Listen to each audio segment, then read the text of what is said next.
Diinfokan juga ketersediaan ruang laktasi yang berada di sayap sebelah kanan bagian depan gedung Gereja Sebaot yang dapat digunakan bagi ibu yang menyusui bayinya.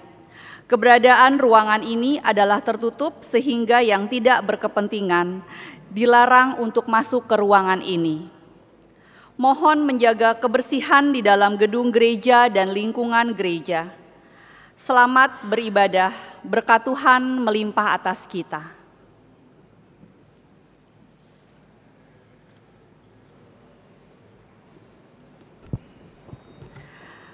Selamat pagi jemaat yang terkasih dalam Tuhan kita Yesus Kristus. Dengan penuh sukacita, kami menyambut seluruh jemaat yang hadir pada ibadah hari Minggu ke-22 sesudah Pentakosta. Pada hari ini, kita datang dengan kerendahan hati untuk bersekutu dan belajar memahami kehendak Tuhan, agar hidup kita semakin berkenan di hadapan-Nya. Dunia yang kita jalani penuh dengan tantangan dan pilihan. Namun firman Tuhan menuntun kita untuk tetap berjalan dalam jalan yang benar. Hidup dengan hati yang tulus dan bertindak dengan tanggung jawab. Kiranya ibadah ini menjadi saat yang kudus, di mana kita dibarui dalam pikiran, perkataan, dan perbuatan, sehingga hidup kita menjadi kesaksian tentang kasih dan kebenaran Allah. Ibadah kita hari ini akan dilayani oleh Bapak Pendeta Albertus Pati sebagai pelayan firman.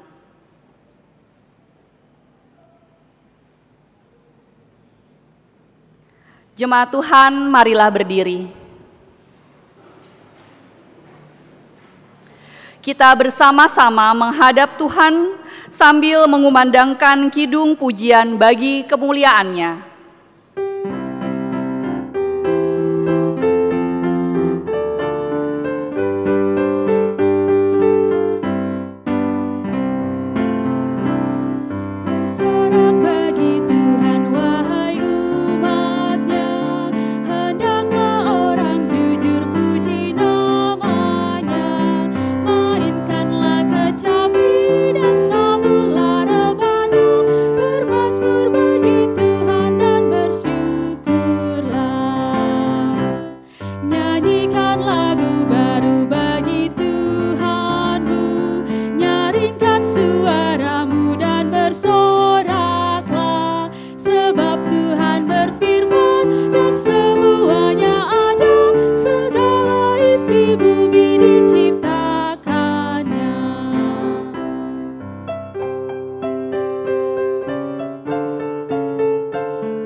Saudara, pertolongan kita dalam nama Tuhan yang menjadikan langit dan bumi.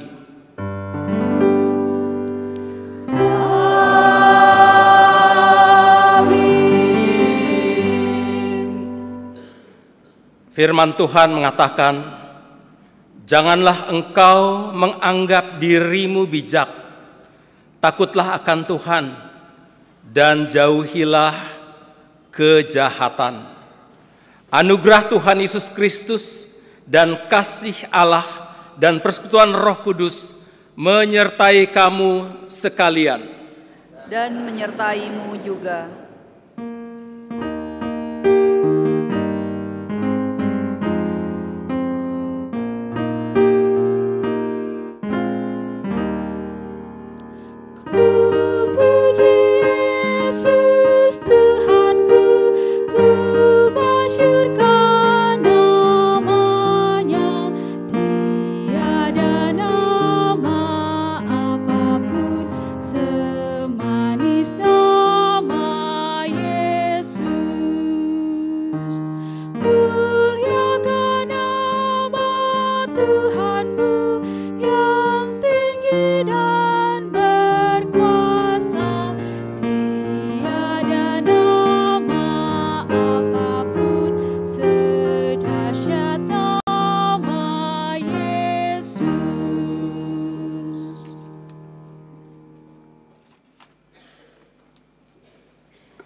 Tuhan, marilah kita datang ke hadirat Tuhan dengan penuh kerendahan hati, mengakui segala dosa kita. Ya Tuhan, sumber hikmat dan kebenaran, kami datang ke hadapan-Mu dengan kerendahan hati, mengakui dosa dan kesalahan kami. Seringkali kami lebih mengandalkan pikiran dan keinginan kami sendiri, daripada mencari tahu kehendak Tuhan dalam setiap langkah kehidupan. Kami mengakui bahwa kami tidak selalu menjaga hati kami dalam kesucian. Kami sering tergoda untuk berkata dan bertindak tanpa pertimbangan yang benar. Kami lalai untuk menjadi teladan dalam kebaikan dan sering menutup mata terhadap keadilan serta kejujuran. Ampunilah kami ya Tuhan, jika dalam perkataan, pikiran maupun perbuatan kami telah mengecewakan-Mu dan menyakiti sesama kami.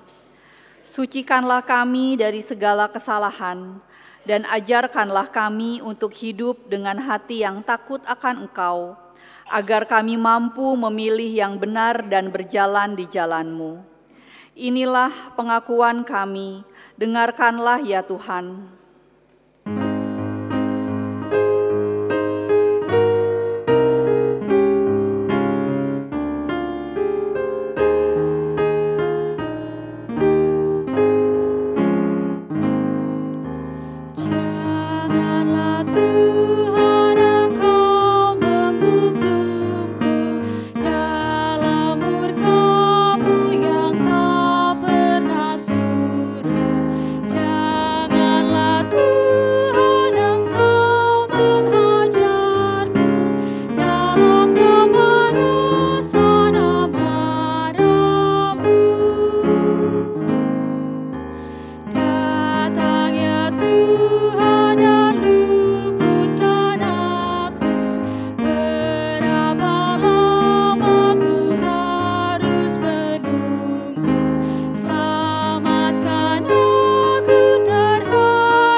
Jemaat Tuhan, dengarlah berita anugerah pengampunan menurut Amsal 28 ayat yang ke-13 yang menyatakan, siapa menyembunyikan pelanggarannya tidak akan beruntung, tetapi siapa yang mengakuinya dan meninggalkannya akan disayang. Berdasarkan firman Tuhan tersebut, maka sebagai pelayan Tuhan Yesus Kristus, kami memberitakan bahwa pengampunan dosa telah berlaku bagi kita semua di dalam nama Allah Tritunggal, Bapa, Anak, dan Roh Kudus. Syukur kepada Tuhan. Amin.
Jemaat yang terkasih, marilah kita bangkit berdiri.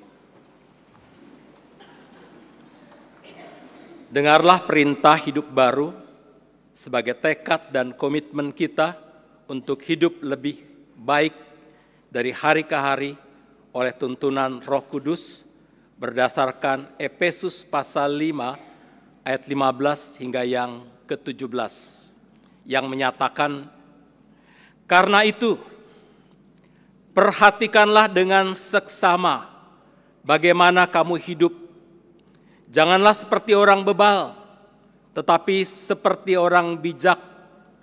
Dan pergunakanlah waktu yang ada, karena hari-hari ini adalah jahat. Sebab itu, janganlah bodoh, tetapi usahakanlah supaya kamu mengerti kehendak Tuhan. Demikianlah perintah hidup baru. Roh Kudus menolong kita mewujudkan kemuliaan Allah dalam seluruh hidup dan kesaksian kita di dunia.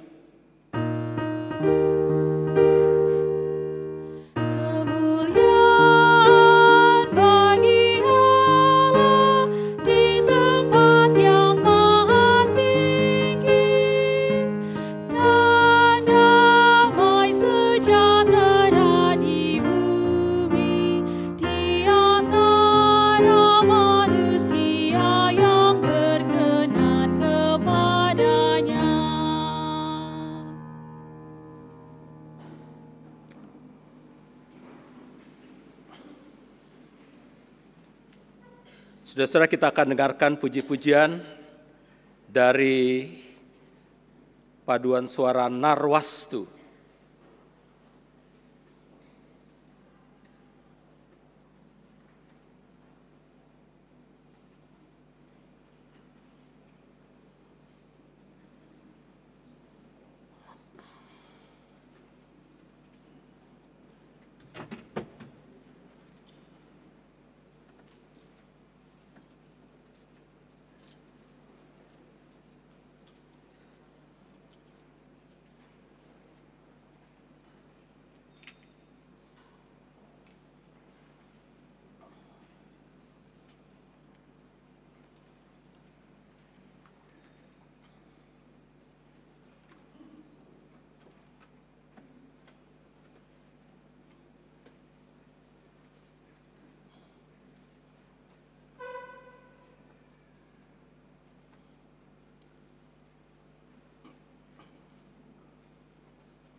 Use my life, Lord, to serve your people and follow you wherever you may lead.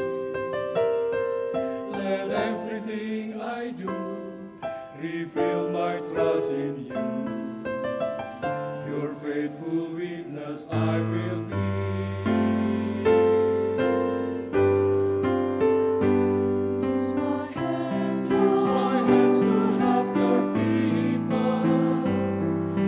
Share the many blessings I receive. Let everyone embrace, reflect your love and grace, so all may know you and believe. Use me, Lord, to be a true disciple. Use me, Lord, to comfort and forgive. Guide my way as I follow you in faith and serve you every day I live.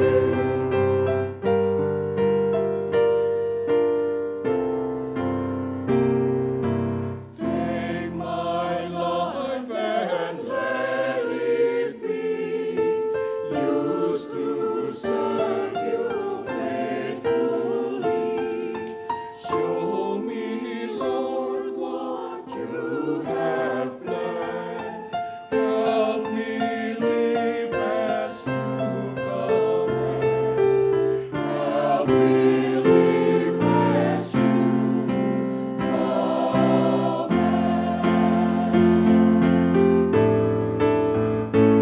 Use my voice, Lord, to teach your people and tell the hope and promise of your word. Let every song I raise resound in grateful praise, so share my joy with all the world. Use me, Lord, to be a true disciple. Use me, Lord, to comfort and forgive. Guide my way as I follow you in faith and serve you every day I live.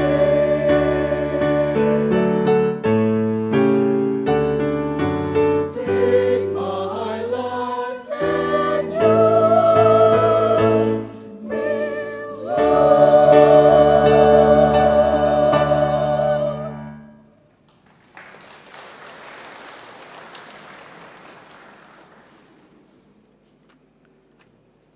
Terima kasih ya untuk paduan suara Narwastu.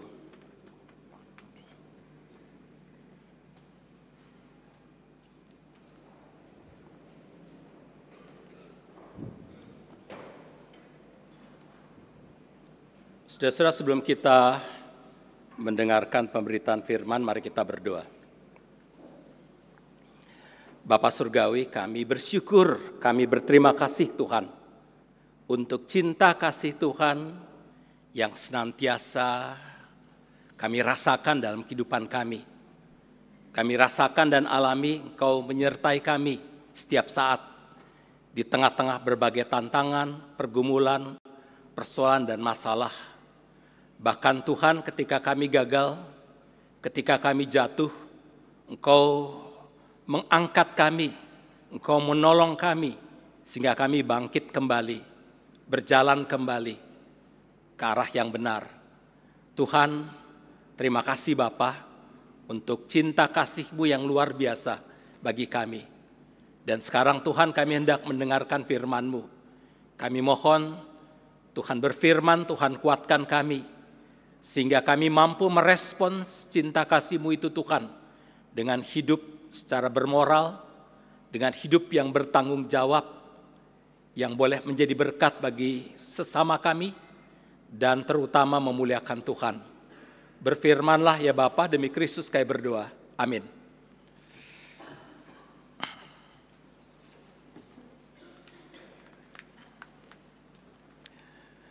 Jemaat Tuhan, marilah berdiri, kita menyambut pembacaan Alkitab. Haleluya.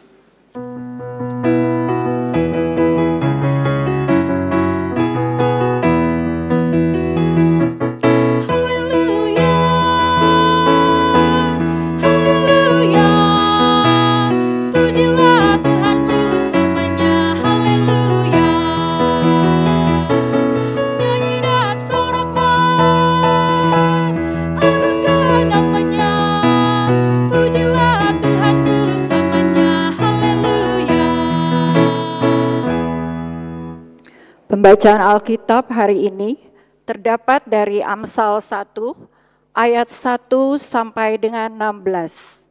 Amsal 1 ayat yang ke-1 sampai dengan 16 yang menyatakan, Amsal Salomo putra Daud, Raja Israel, untuk mengetahui hikmat dan didikan, untuk mengerti kata-kata yang bermakna, untuk menerima didikan yang menjadikan pandai, yaitu kebenaran, keadilan, dan kejujuran, untuk memberikan kecerdasan kepada orang yang tak berpengalaman, dan pengetahuan serta kebijaksanaan kepada orang muda. Baiklah orang bijak mendengar dan menambah ilmu, dan baiklah orang yang berpengertian memperoleh bahan pertimbangan, untuk mengerti amsal dan ibarat perkataan orang bijak dan teka-teki mereka. Takut akan Tuhan adalah permulaan pengetahuan, tetapi orang bodoh menghina hikmat dan didikan. Hai anakku, dengarkanlah didikan ayahmu dan jangan mengabaikan ajaran ibumu, sebab gelungan bunga yang indah itu bagi kepalamu dan kalung bagi lehermu. Hai anakku, jikalau orang berdosa membujuk engkau, janganlah engkau ikut. Jika mereka berkata, mari ikut kami, mari kita mengadang darah, mari kita mengintai orang yang tidak bersalah dengan sewenang-wenang, mari kita menelan mereka hidup-hidup seperti dunia orang mati, bulat-bulat seperti mereka yang turun ke liang kubur. Kita akan mendapat berbagai benda yang berharga. Kita akan memenuhi rumah kita dengan barang rampasan. Buanglah undimu bersama kami, satu pundi-pundi bagi kita sekalian. Hai anakku, janganlah engkau hidup menurut tingkah laku mereka. Tahanlah kakimu dari jalan mereka, karena kaki mereka berlari menuju kejahatan dan bergegas untuk menumpahkan darah. Demikian pembacaan Alkitab. Hendaklah firman Tuhan dengan segala kekayaannya diam di dalam hatimu dan ucaplah syukur kepada Allah.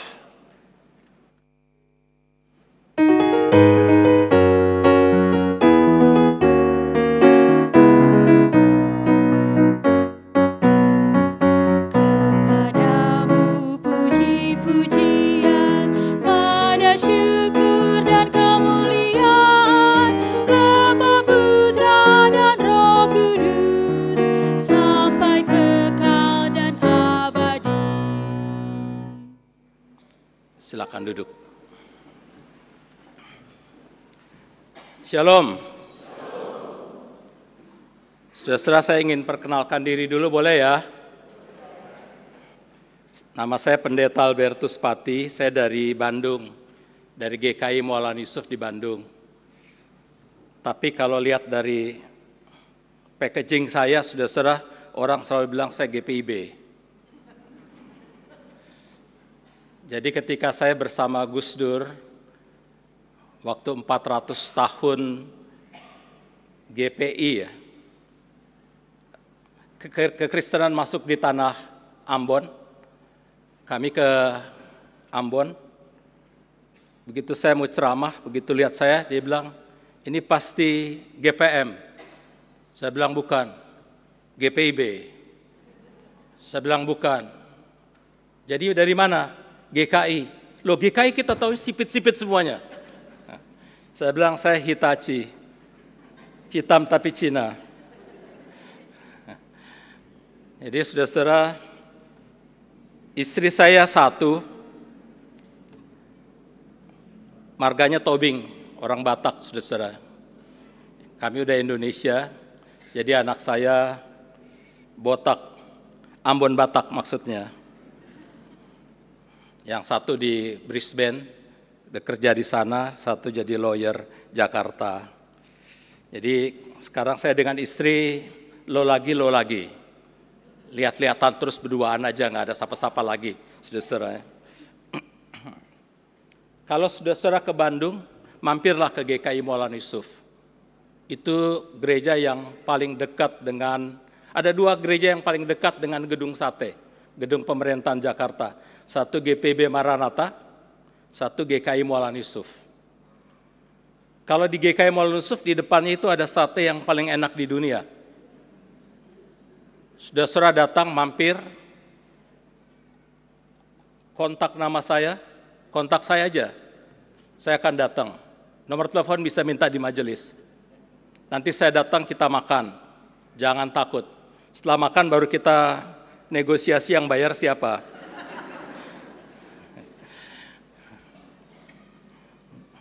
Jadi saudara-saudara, saya senang sekali ya, Bapak Ibu Majelis, saya diundang di GPIB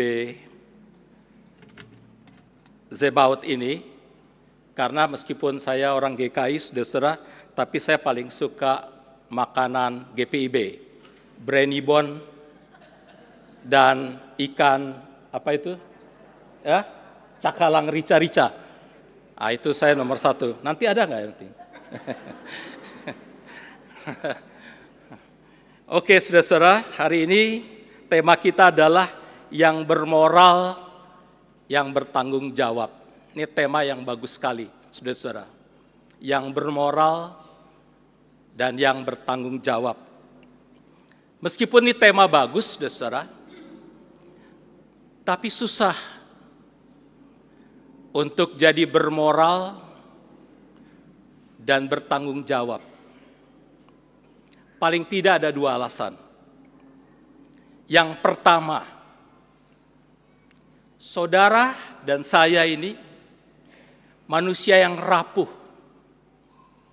yang vulnerable, yang punya kecenderungan justru melakukan segala sesuatu yang tidak bermoral, yang tidak bertanggung jawab, yang justru ingin melawan kehendak Tuhan. Dan ini digumuli habis-habisan oleh teolog seperti Martin Luther. Ini digumuli habis-habisan oleh bahkan Rasul Paulus. Paulus katakan, aku ingin melakukan yang baik, yang sesuai dengan kehendak Tuhan, yang sesuai dengan perintah Tuhan. Tapi justru yang tidak sesuai dengan kehendak Tuhan itulah yang aku lakukan. Yang melawan kehendak Tuhan itulah yang aku lakukan. Oh, Martin Luther bergumul habis-habisan. Aku ini seorang pastor, seorang imam. Tapi dia bergumul sekali. Kok kenapa kecenderunganku justru ingin melakukan hal-hal yang jahat, yang tidak sesuai dengan kehendak Tuhan. Dia sampai malu, dia marah pada dirinya sendiri. Dia merayap dari tangga paling bawah sampai tangga paling atas di gerejanya, pas gerejanya di atas. Merayap.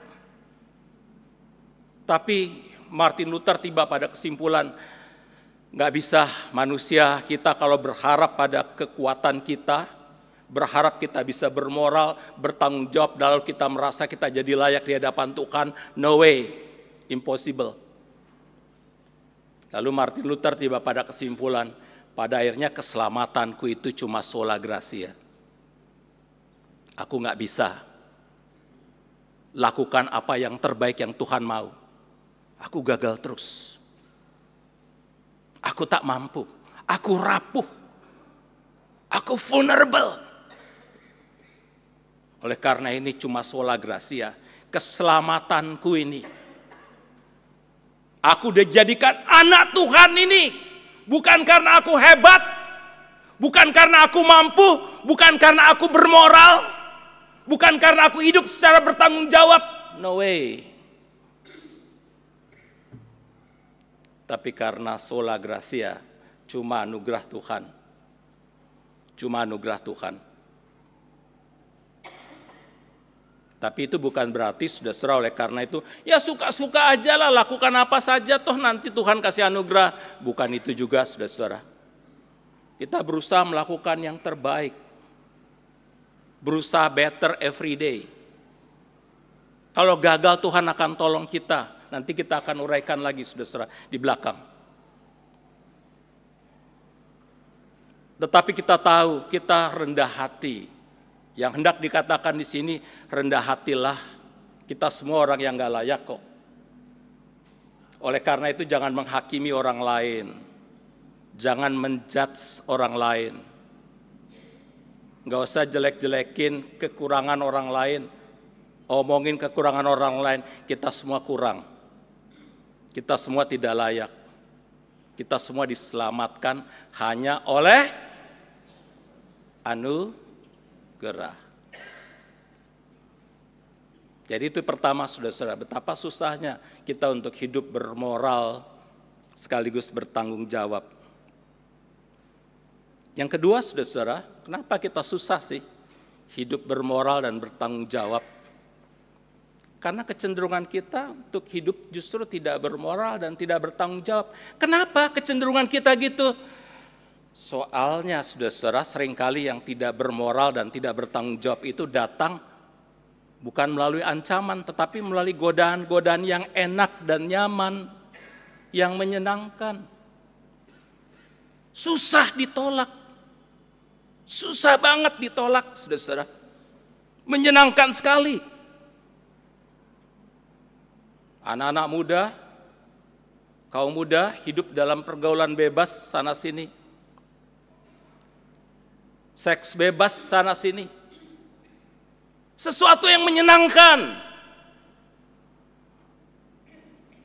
Nikmat. Tapi kalau nggak pikir panjang, hancur dia. Hancur.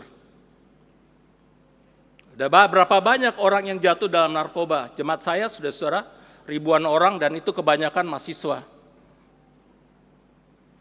Dan berapa banyak mereka yang mengalami juga begitu. Narkoba. Berapa banyak yang saya juga ingatkan saudara-saudara bukan sekedar narkoba. Apa? Vape ya? Vape itu. Sebutnya apa sih? Vape atau vape sih? Vape ya? Sorry ya saudara-saudara, saya bukan ngerokok pun. Saya ngerokok satu aja pusing. Vape. Ini kelihatannya nggak apa-apa saudara-saudara, tapi ini sebetulnya bahaya sekali karena dia merusak paru-paru kita. Singapura udah ngelarang vape. Kalau saudara-saudara masih vape sekarang ini, bodoh. Anda lagi ngancurin tubuh sendiri sebetulnya. Ya kepada teman akrab saya bilang, aku nggak ngerokok lagi. Oke, sekarang apa gantinya? Pakai vape aja. Oh, kamu lebih bodoh, lebih baik kamu ngerokok daripada vape. Rokok itu masih tembakau, vape itu bahan kimia. Ngancurin habis, udah nggak bisa ketolong. Lebih baik lagi, jangan ngerokok sama sekali. Ngancurin dirimu. Jadi saudara-saudara, berapa banyak orang yang menikmati apa, tapi nggak mikir jangka panjang. Karena sekali lagi saudara-saudara, kita seringkali tidak bermoral atau tidak bertanggung jawab, karena datang itu dengan cara yang sangat menyenangkan. Kenapa sih Indonesia, tingkat keagamaan orang Indonesia itu saudara-saudara, nomor 2 paling tinggi di dunia setelah Pakistan. Apa di Indonesia yang nggak diagamain? Semuanya diagamain. Makanan diagamain, kuburan diagamain. Apa sih yang nggak diagamain? Nomor 2 di seluruh dunia, di bawah Pakistan. Tapi tingkat korupsinya juga tinggi. Kenapa? Enak, menyenangkan. Jadi seringkali saudara-saudara sesuatu yang tidak bermoral itu, sesuatu yang tidak bertanggung jawab itu datang kepada kita justru melalui hal-hal yang menyenangkan, yang enak. kekuasaan, enak, menyenangkan. Oleh karena itu orang bisa sikut sana, sikut sini, hantam sana, hantam sini, manipulasi sana, manipulasi sini. Kenapa? Enak, menyenangkan. Kekayaan, saya beberapa belakangan ini saudara nolongin beberapa keluarga, ya syukurnya bukan anggota GKI Maulana Yusuf. Beberapa keluarga yang konflik adik kakak hanya karena perebutan harta benda. Nggak peduli kakak adik, saling hantam, saling hajar, masuk ke pengadilan. Saya bilang, aduh kalian ini adik kakak kok sampai begitu. Saya bilang, saya punya pengalaman. Ketika orang tua saya meninggal, saya bilang orang tua saya meninggal. Kami punya rumah, punya tanah dengan segala macam. Saya bilang pada kakak dan adik saya, kalian bagi-bagi aja. Saya cuma minta satu lukisan aja. Kamu nggak mau yang lain-lain? Udahlah pendeta, nggak usah lah. Pendeta berkatnya dari Tuhan aja dah. Udah. Dan kami hubungannya akrab. Kenapa sih kalian untuk soal harta benda aja mau ribut-ribut adik kakak? Tapi orang sudah sekali lagi, kalau udah kekayaan, orang nggak peduli. Kenapa? Nikmat. Seringkali dosa itu datang di dalam bentuk kenikmatan, kenyamanan. Nah, saudara-saudara, kita lihat di Alkitab, Adam dan Hawa. Ketika Hawa digoda oleh ular, apa kata ular? Kalau kamu makan buah ini ularnya ini, si Hawa ini orang Yahudi, saudara-saudara. Orang Yahudi ini memang paling suka dengan buah. Saya baru dari Israel, saudara-saudara.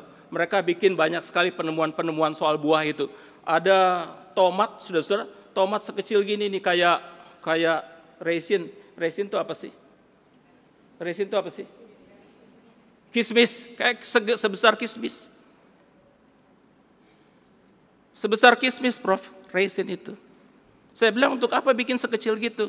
Kalau tomat begini, katanya segede gini, 2 minggu setelah matang, itu buang. Berapa ribu ton dibuang itu tomat-tomat itu. Kalau bikin gini, masukin ke dalam lemari es, bisa setahun. Dan udah dibuat sehingga memang vitamin C-nya itu luar biasa dan gulanya juga berkurang banyak. Sehingga sehat banget. Saya bilang, wah dahsyat. Jadi orang Yahudi itu doyan sekali sudah sama buah-buahan ini. Jadi Hawa itu digoda dengan buah. Saya kadang-kadang mikirnya jauh, saudara-saudara. Ini seandainya Hawanya ini orang Manado,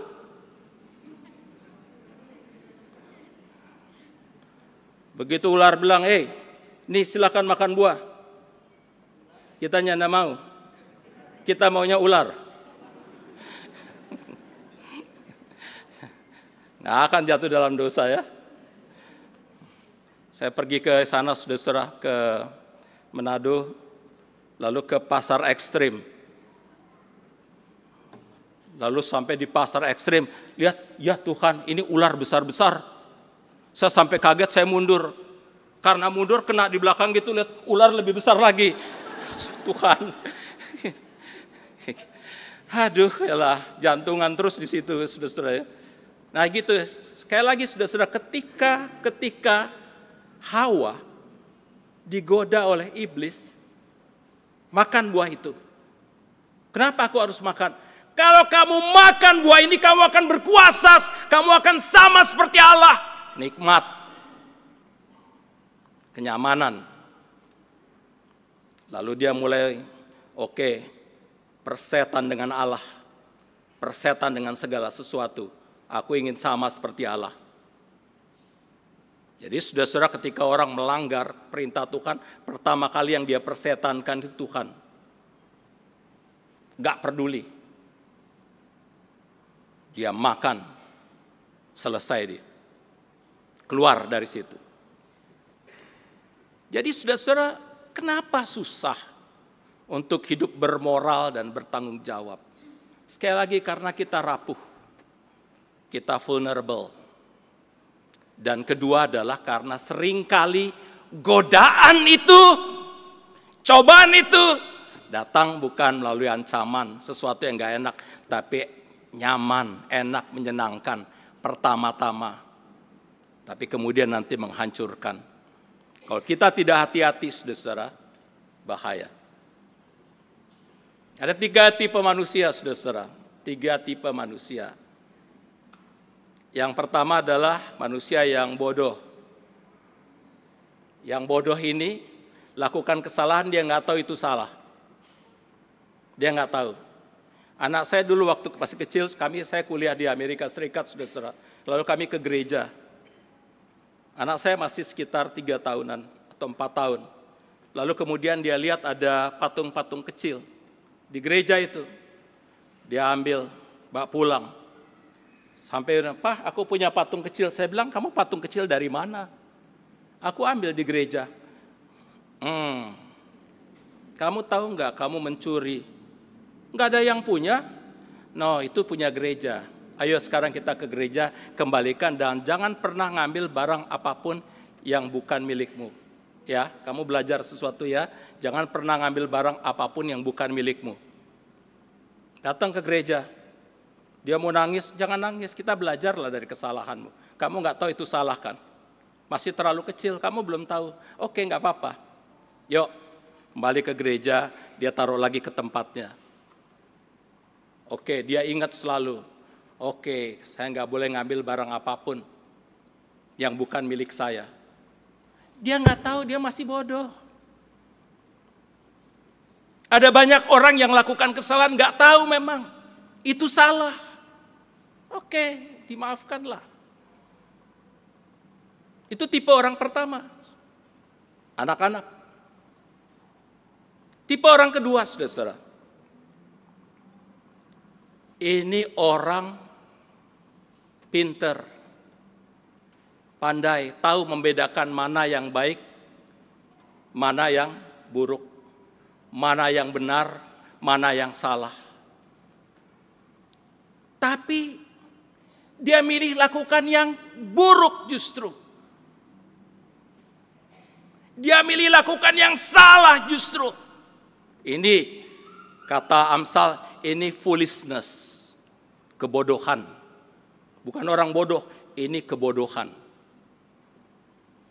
You tahu bahwa itu salah. You tahu bahwa itu nggak benar. You tahu bahwa itu jahat, you masih lakukan. Bodoh. Apalagi saudara-saudara, manusia ini punya kecenderungan luar biasa. Udah tahu salah, dijustifikasi kesalahan itu. Contohnya, kenapa Pak kamu pukul dia? Habis sih dia begini, habis sih dia begitu, habis dia gini. Alah, udahlah, jangan, tetap kamu nggak boleh pukul. Kenapa kamu jelekin dia? Habis sih dia gini, habis sih dia gitu, habis dia gitu. Aduh, jangan kasih alasan lah, sudah stop. Kamu yang kamu lakukan buruk. Problem manusia sudah saudara adalah udah salah, dia dijustifikasi kesalahan. Cilaka, lebih cilaka lagi saudara. Ketika udah salah, dijustifikasinya dengan ayat-ayat kitab suci. Lebih celaka lagi. Lebih celaka lagi. Berapa banyak saudara konflik antar umat beragama di dunia ini muncul dari kebencian, muncul dari kemarahan, muncul dari dendam kesumat yang dijustifikasi oleh ayat-ayat kitab suci. Dirasionalisasi oleh ayat-ayat kitab suci. Hati-hati saudara. Hati-hati. Kalau ada benci orang gereja lain, agama lain, kemudian Anda pakai ayat-ayat kitab suci untuk menjustifikasi, Anda salah. Tuhan Yesus nggak pernah ajarkan kita untuk membenci orang lain, mendendam orang lain. Tuhan Yesus ajarkan kita untuk mengasihi siapapun. Bahkan musuhmu pun kasihi. Jadi kalau ada orang gereja lain, ada orang umat beragama lain, mereka boleh benci kita, tapi kita nggak akan benci mereka. Itulah prinsip kekristenan, kasih. Kasih. Itulah yang ditunjukkan Yesus, saudara, yang ketika disalibkan itu, Di tiang kayu salib lagi disiksa, dihantam, dihajar, dibunuh. Ampunilah mereka, karena mereka tidak tahu apa yang mereka perbuat. Kasih itu nggak luntur. Kasih itu tidak pernah luntur. Nah, saudara-saudara, suatu saat ada orang yang ada tabrakan. Lalu ketika saya stop, saya berhenti, ada beberapa orang yang luka. Saya lihat ada orang yang datang, lihat yang terluka sudah ditolong. Ini saya lihat ada mobil yang menabrak ini. Saya datang ke mobil yang ditabrak untuk bantuin. Mungkin karena itu si mobil ini nabrak, nggak ada yang mau bantu. Saya datang, oke lah. Siapapun yang jadi korban harus dibantu. Saya datang, bantuin. Keluarkan dia dari mobil, si supir ini. Anak muda, saudara. Anak muda. Dan ketika saya keluarkan, mulutnya kelihatan mabuk. Dia bawa mobil dengan mabuk. Waduh, ini mah celaka betul. Pantas saja dia nabrak sana sini. Mabuk, mulutnya bau minuman keras. Dia bilang, wah, kira-kira saudara-saudara, pertanyaan saya, kira-kira ini anak muda ini tahu nggak kalau mengendarai mobil dalam keadaan mabuk berbahaya? Tahu nggak?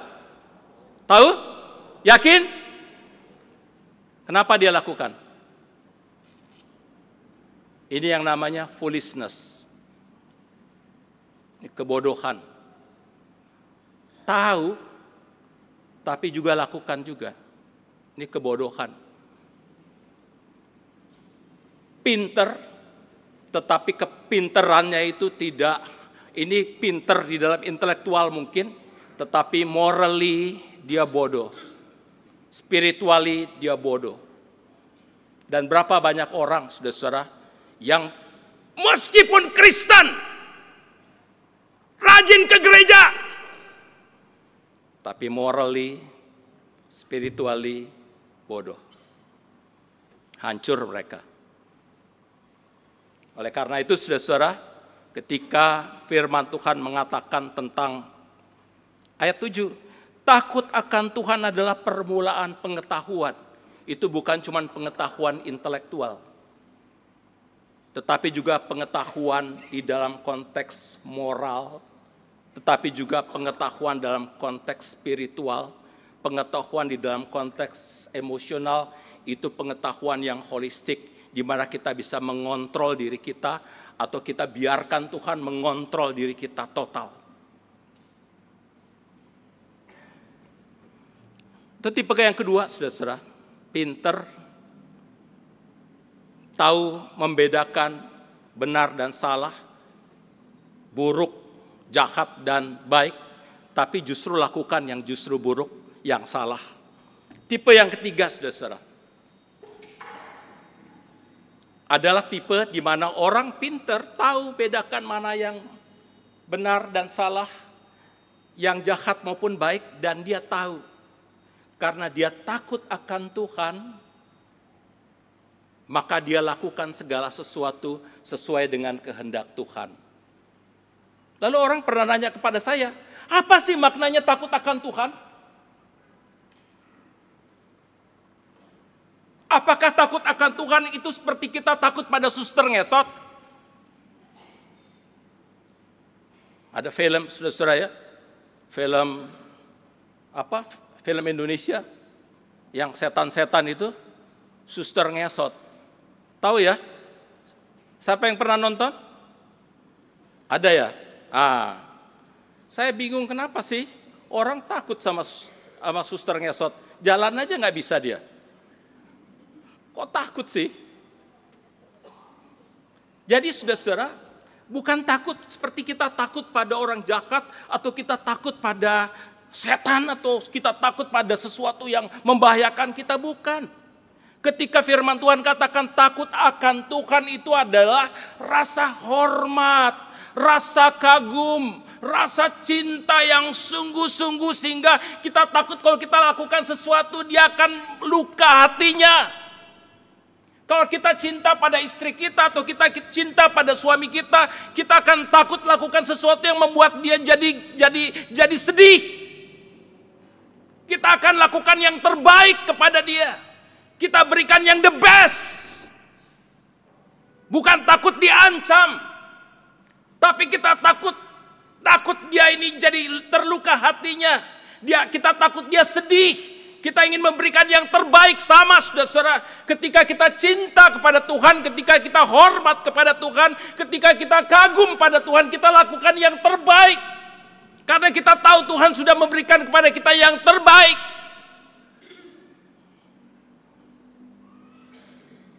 Nah ini saudara-saudara, bukan sekedar pandai, ini yang namanya hikmat. Kepandaian, you tahu bedakan, tapi you nggak lakukan. Hikmat, you tahu bedakan, you implementasikan. Itu hikmat. Hikmat sudah masuk pada tahap praksis, action. You lakukan apa yang you seharusnya lakukan. Nah, kita coba cek, saudara-saudara kita ada di mana nih. Mungkin kita nggak di yang pertama, yang bodoh, benar kayak anak-anak. Tapi mungkin kita yang kedua, yang pinter, tahu bedakan baik dan jahat, benar dan salah. Tapi kita nggak lakukan, atau kita tahu pinter bisa bedakan baik dan jahat, benar dan salah, dan kita lakukan. Tinggal pilih aja saudara-saudara. Yang mana? Tentu saudara-saudara, Tuhan mau supaya kita ini menjadi yang ketiga. Bukan sekedar tahu yang benar dan yang salah, yang jahat dan yang baik. Tapi lakukanlah, actionlah. Jadi kepada saudara-saudara, teman-teman di berbagai gereja, saya selalu ingatkan, udahlah jangan banyak, cukup cuma diskusi-diskusi, dialog. Sekarang gereja ini action. Karena orang melihat gereja ini bukan dari salib yang besar, bukan lagi dari Alkitab yang kita bawa, tapi dari buahnya, dari apa yang kita lakukan, apa yang kita kerjakan. Nah, saudara-saudara yang dikasih oleh Tuhan Yesus Kristus, kita ini sekali lagi seringkali sulit sekali melakukan hal-hal yang sesuai dengan kehendak Tuhan, sulit untuk melakukan hal-hal yang bermoral dan bertanggung jawab karena kita ini lemah. Kita seringkali rapuh di dalam kehidupan. Tapi kemudian saudara-saudara jangan putus asa karena hidup ini masih berlangsung dan Anda buka hati, buka diri dan biarkan Tuhan membentuk kita. Biarkan Tuhan membentuk kita. Yang penting yang kita butuhkan adalah sekarang saudara-saudara kerendahan hati. Untuk mendengar suara Tuhan, teguran Tuhan dari siapapun. Rendah hatilah. Satu saat saudara-saudara saya lagi bawa mobil di Jakarta. Saya lagi buru-buru, saudara-saudara mau ceramah. Begitu saya lagi jalan cepat, lampu hijau saya jalan cepat. Tiba-tiba ada motor muka dari kanan, mau ke kanan. Dia dari kiri, langsung potong begitu. Potong depan mobil saya langsung. Saya langsung ngerem. Aduh, ini orang mau ke kanan kok ambilnya dari kiri lagi. Padahal di sebelah kanan saya masih kosong. Terus saya liatin dia liatin saya. Saya liatin dia liatin saya. Kita lihat-lihatan. Dan kemudian dia bilang, apa? Wah.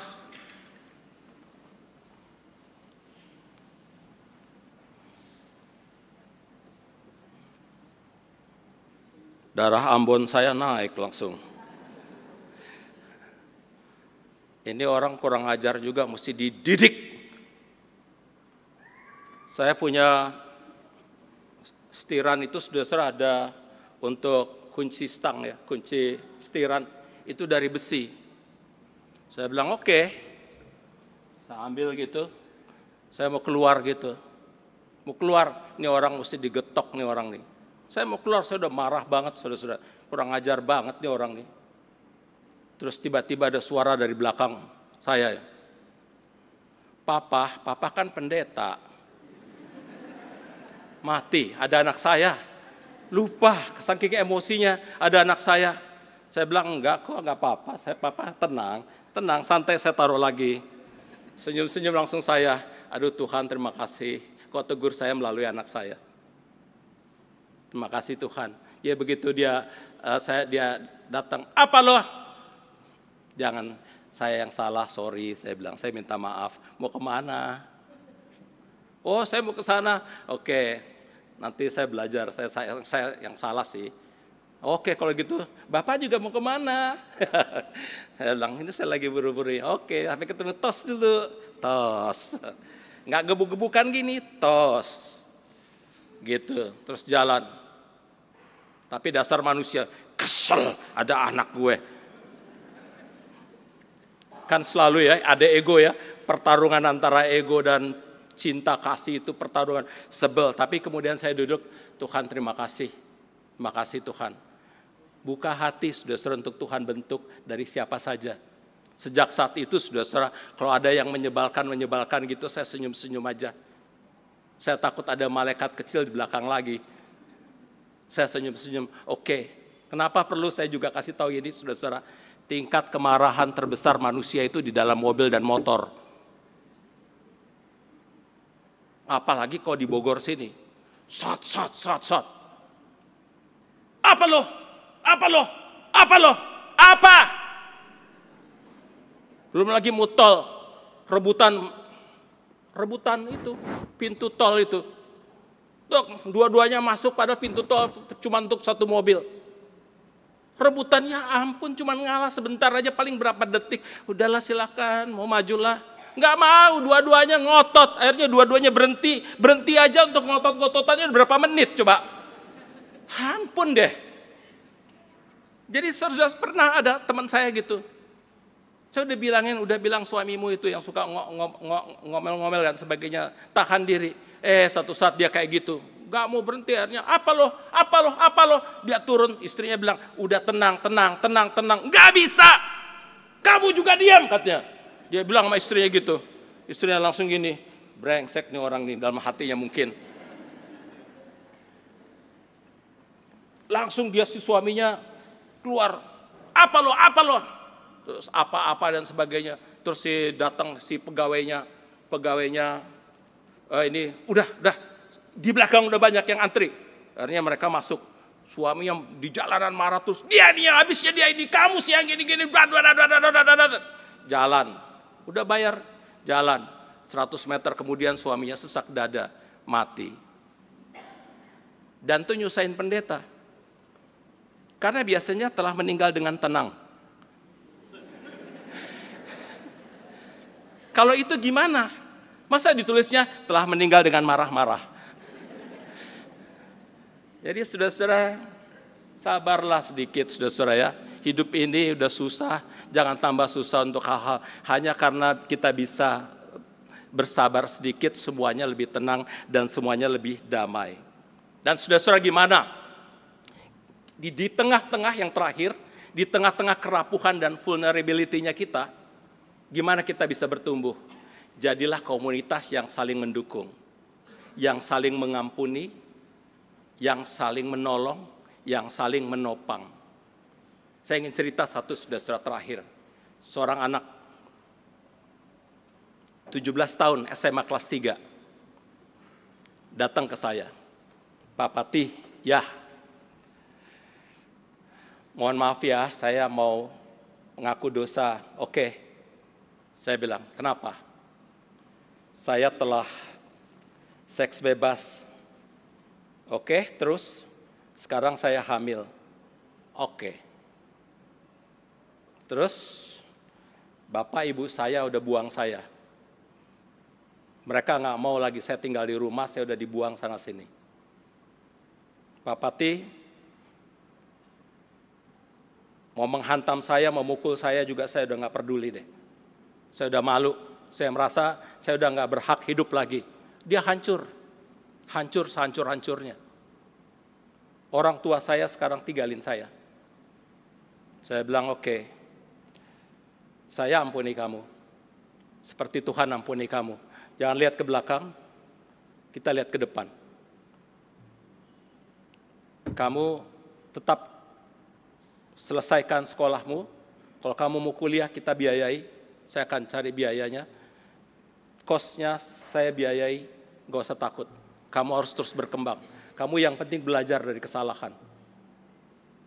Belajar saudara-saudara, orang tuanya udah gak mau pusing. Kenapa Pak Pati ini?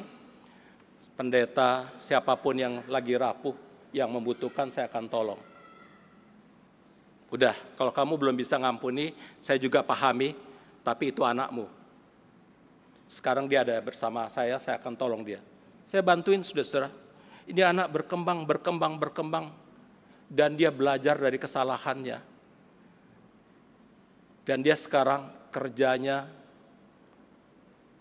di New York, UNO, United Nations. Bapak mamanya nyeselnya luar biasa, karena dulu telah membuang. Tapi saya udah bilang pada anaknya, kalau bapak mamamu terima kamu, terima mereka. Karena mereka dulu marah dan mereka malu, terima mereka. Jadi begitu bapak mamanya datang, dia terima, dia beliin rumah, dia beliin mobil, terima kasih. Kalian terima saya udah jadi utuh kembali. Saudara-saudara, kalau kita jadi satu komunitas yang tidak menghakimi ketika orang bersalah, ketika orang jatuh tapi kita saling menopang, maka kita akan berkembang bersama, menjadi satu jemaat yang kuat, yang menjadi garam dan terang bagi siapapun. Amin. Amin.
Baiklah orang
Saya undang jemaat berdiri bersama dengan semua gereja di segala waktu dan tempat. Kita mengaku iman menurut pengakuan iman rasuli dengan hati dan mulut.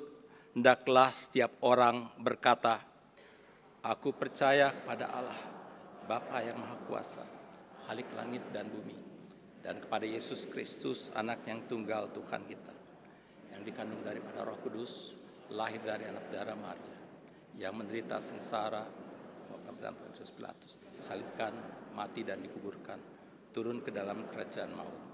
Pada hari yang ketiga, bangkit pula dari antara orang mati. Surga, duduk di sebelah kanan Allah, Bapa yang Maha Kuasa, dan dari sana ia akan datang untuk menghakimi orang yang hidup dan yang mati. Aku percaya pada Roh Kudus, gereja yang kudus dan am, persekutuan orang kudus, pengampunan dosa, bangkitan orang mati, dan hidup yang kekal. Amin.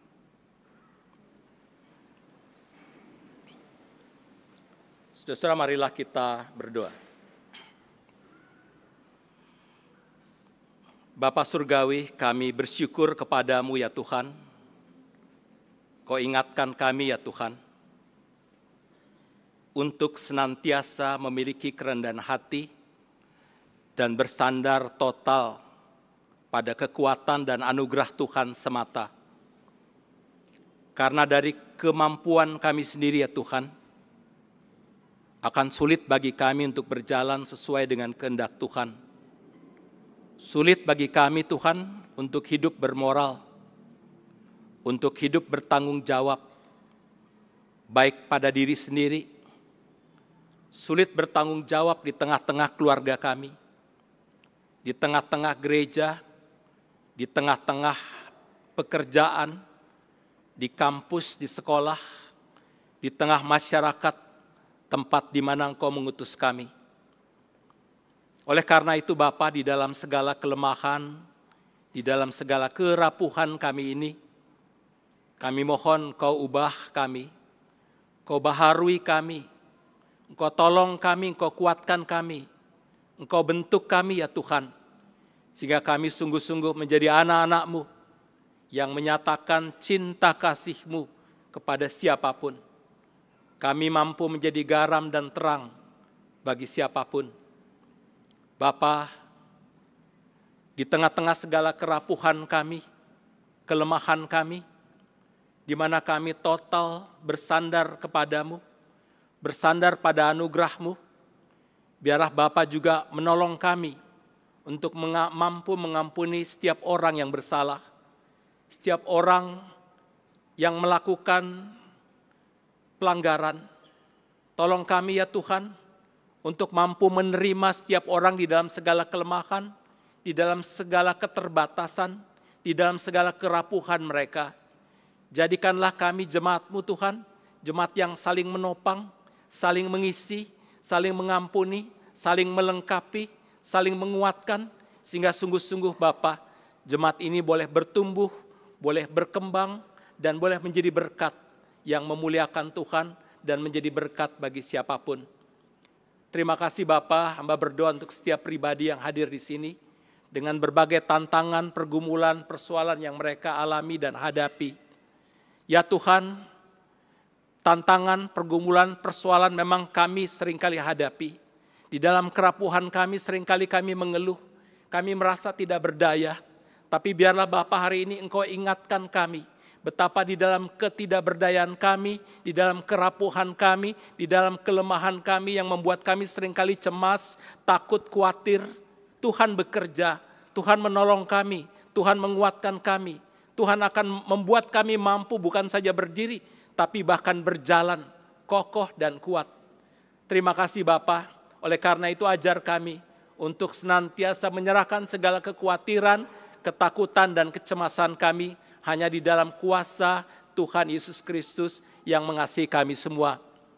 Bapa Surgawi, hamba berdoa untuk jemaat GPIB Sebaut ini, Tuhan berkati jemaat dan simpatisan di sini. Kau berkati juga para majelis, Kau berkati para aktivis, Engkau berkati pendeta di tempat ini. Engkau tolong mereka Tuhan sehingga mereka mampu bekerja sama dengan baik. mereka mampu berkolaborasi dengan kerendahan hati, dan biarlah Bapa mereka boleh mengutamakan Tuhan Yesus di dalam seluruh kehidupan mereka, sehingga pelayanan di sini Tuhan sungguh-sungguh berbau harum dan menjadi berkat bagi siapapun. Terima kasih Bapa, kami serahkan seluruh kehidupan kami ke dalam tangan Tuhan. Kami persembahkan pekerjaan kami persembahkan keluarga kami persembahkan bisnis kami persembahkan pangkat dan jabatan kami persembahkan kepandaian kami, semuanya kami persembahkan kepadamu Tuhan. Dan biarlah itu semua Bapa boleh untuk kemuliaan dan kebesaran nama Tuhan saja. Terpujilah Engkau ya Bapa, di dalam pengasihan-Mu kami memohon. Peliharalah kami dalam pengasihan Tuhan Yesus Kristus yang telah mengajar kami berdoa. Teruskanlah kerajaan, jadilah kehendak-Mu bumi seperti surga. Berilah kami pada hari ini makanan kami yang secukupnya, dan ampunilah kami akan segala kesalahan kami, seperti kami juga mengampuni orang bersalah kepada kami. Janganlah membawa kami ke dalam pencobaan, tapi lepaskanlah kami dari yang jahat.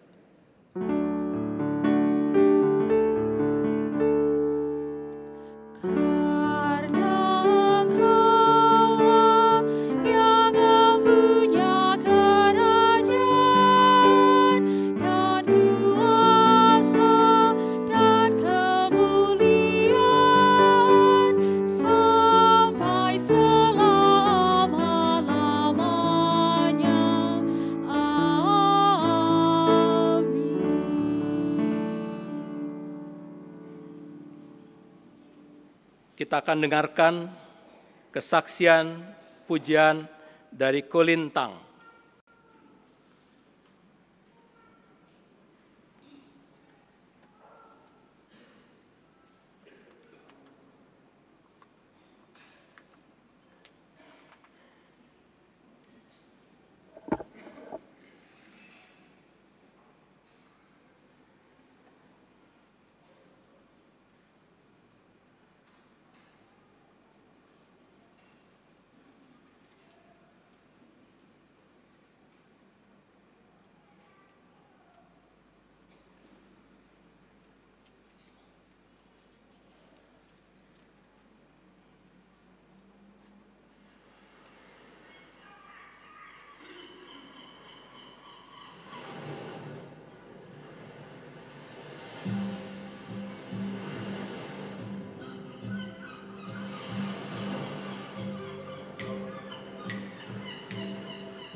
Jemaat yang terkasih, Kristus telah memberikan seluruh hidupnya bagi kita. Marilah kita pun memberikan hidup kita untuk hormat dan kemuliaan nama-Nya. Sambil mengingat firman Tuhan dalam 1 Tawari 29 ayat 14 yang menyatakan, sebab siapakah aku ini dan siapakah bangsaku, sehingga kami mampu memberikan persembahan sukarela seperti ini, sebab dari mula segala-galanya dan dari tangan-Mu sendirilah persembahan yang kami berikan kepadamu. Tuhan memberkati saudara dan persembahan saudara.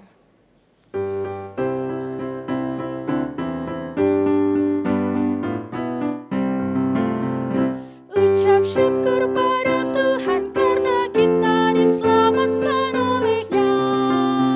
Senandungkan lagu baru, senandungkan lagu baru baginya. Nyanyikanlah dengan riang karena kasih setia Tuhan, nyanyilah. Senandungkan lagu baru, senandungkan lagu baru baginya.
Jemaat Tuhan, mari berdiri untuk menyerahkan persembahan ini kepada Tuhan dalam doa syukur.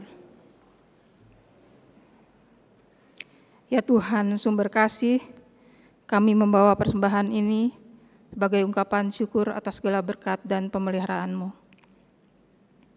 Kiranya Engkau berkenan menerimanya dan memakainya bagi pekerjaan kasih untuk menolong yang lemah, menguatkan yang letih, dan meneguhkan ikatan persaudaraan di antara kami. Ajarlah kami ya Tuhan untuk mempersembahkan hidup kami setiap hari sebagai pembawa damai dan saluran kasih-Mu di tengah dunia ini. Di dalam nama Yesus Kristus kami berdoa. Amin. Jemaat silakan duduk kembali.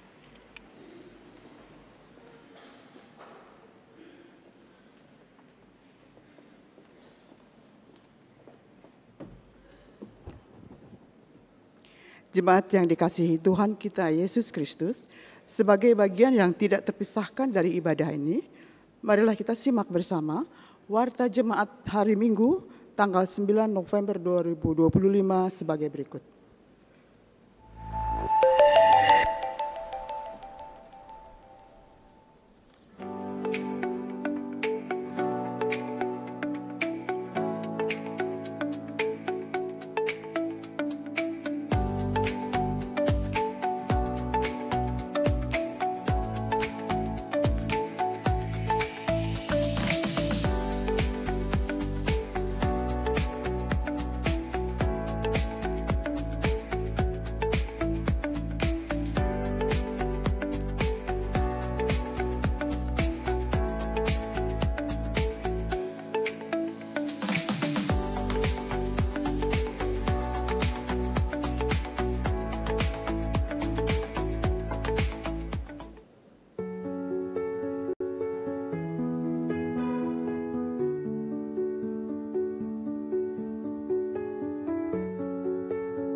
Majelis Jemaat GPIB Sebaut Bogor mengucapkan terima kasih kepada Bapak Pendeta Albertus Pati dari GKI Maulana Yusuf Bandung yang telah melayani sebagai pelayan firman di dalam ibadah hari Minggu saat ini.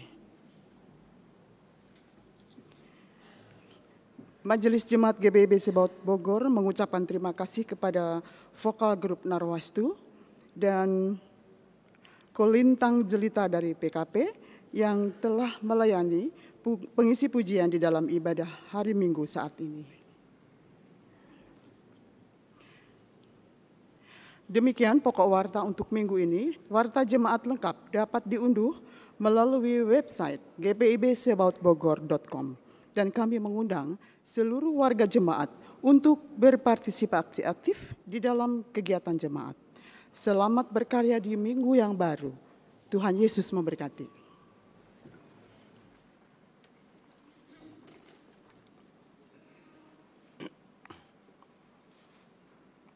Saudara-saudara, persembahkan dan berikan yang terbaik bagi Tuhan. Jadilah utusan-utusan Tuhan yang rendah hati dan bersandar total pada Tuhan, sehingga kita semua mampu menjadi garam dan terang Tuhan yang menyatakan kasih dan rahmat-Nya bagi dunia. Kita nyanyikan Tuhan memanggilmu.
Saudara, arahkanlah hatimu dan terimalah curahan berkat ilahi.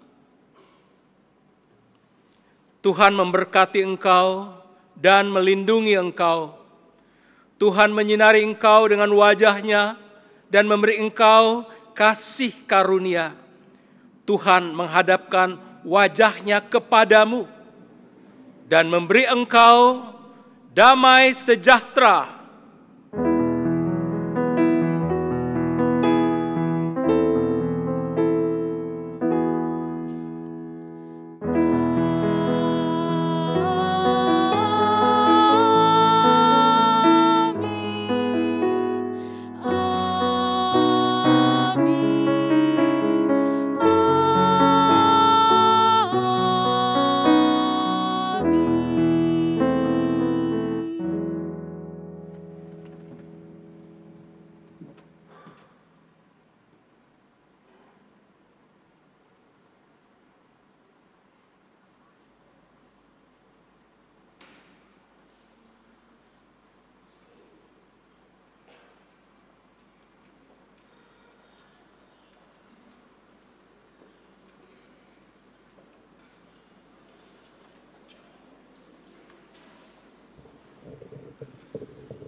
Saudara, kita akan kembali ke tempat kita masing-masing, bergumul dengan kehidupan kita sehari-hari di dalam segala kerapuhan kita semua. Tapi percayalah, Tuhan Yesus Kristus, penolong, penebus, penyelamat kita, senantiasa bersama-sama dengan kita semua. Kita akan selalu dikuatkan dan dikokohkan, mengatasi apapun juga. Amin.